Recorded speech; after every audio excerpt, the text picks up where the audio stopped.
दोस्ताना मूवी को हिट बनाने के लिए प्रोड्यूसर करण जौहर ने सारे के सारे एक्टर्स से जबरदस्ती की थी ताकि वो एक्टर्स उनकी बातों को सुने और वैसे ही परफॉर्म करे जैसा वो चाहते थे।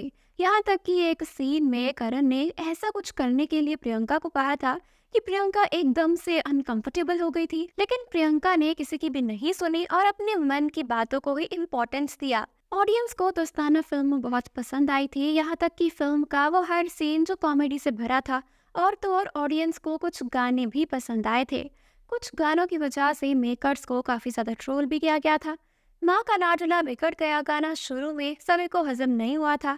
कई लोगों ने तो ये तक कह दिया था कि माँ का लाडला गाना बॉलीवुड के आज तक के सबसे बकवास गानों में से एक है। इस गाने को लेकर ऑडियंस ने दोस्ताना के प्रोड्यूसर करण जौहर को बहुत बुरा भला कहा था। करण ने एक इंटरव्यू में कहा था कि वो गाना एक एंटरटेनमेंट पर्पस के लिए बनाया गया था, ना कि किसी को चोट पहुंचाने के लिए। वक्त के साथ ये मामला ठंडा पड़ गया था। आशा है कि करण दोस्ताना 2 के दौरान इन बातों को ध्यान में रखे। भले ही दोस्ताना फिल्म में होमोसेक्सुअलिटी को कॉमेडी के तौर पर दिखाया गया था, लेकिन एक कैरेक्टर ऐसा था जिसे मेकर्स ने होमोसेक्सुअल नहीं बल्कि पूरा का पूरा गे लुक ही दिया था, और वो कैरेक्टर था बोमन ईरानी का।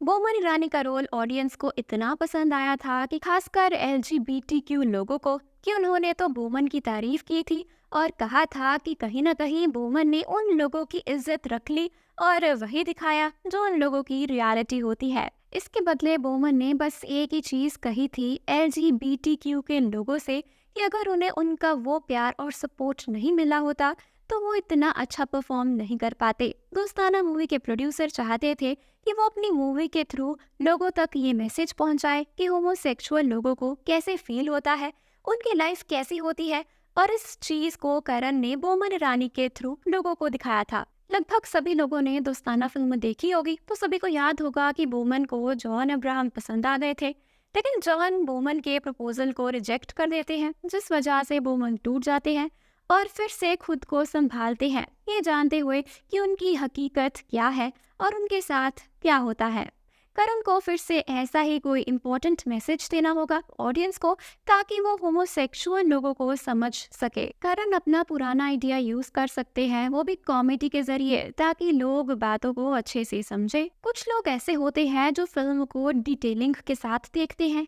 ऐसा ही हुआ था दोस्ताना फिल्म में भी। एक सीन में प्रियंका चोपड़ा पहले अभिषेक बच्चन और जॉन अब्राहम से नाराज हो गई थी और फिर बहुत मनाने के बाद वो मान गई, लेकिन उसके दूसरे ही सीन में फिर से यही दिखाया गया था कि प्रियंका अभी भी अभिषेक और जॉन से नाराज थी। ये सीन देखने के बाद ऑडियंस को लगा कि मेकर्स ने जबरदस्ती इस सीन को मूवी में ऐड किया है। इसलिए दोस्ताना 2 के मेकर्स जब तक दोस्ताना को डिटेल में समझेंगे नहीं, तब तक उन्हें कुछ बातें क्लियर नहीं होगी। तो ये कुछ फैक्टर्स हैं दोस्ताना मूवी से रिलेटेड, और आपको ये फैक्टर्स कैसे लगे हमें कमेंट सेक्शन में जरूर बताएं।